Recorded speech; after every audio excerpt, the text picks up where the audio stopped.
Hey everyone, welcome to our channel. In today's video, we are going to show you how to recover your Gmail account. First thing first, open the Google and then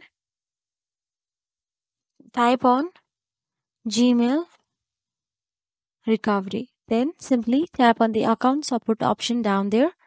And inside the account support, you can see they are asking you your email or phone number. Type on the email of any account you want to recover of. After you type on the email, go to the next option.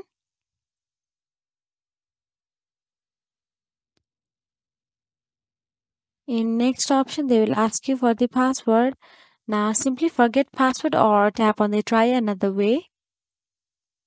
After that, you will get to see the Google says that it confirms that this phone is yours and you can continue with the process. And that is it, guys. By the simple tips and tricks, you can recover your Gmail account. If you found this video helpful, please like, share and subscribe our channel.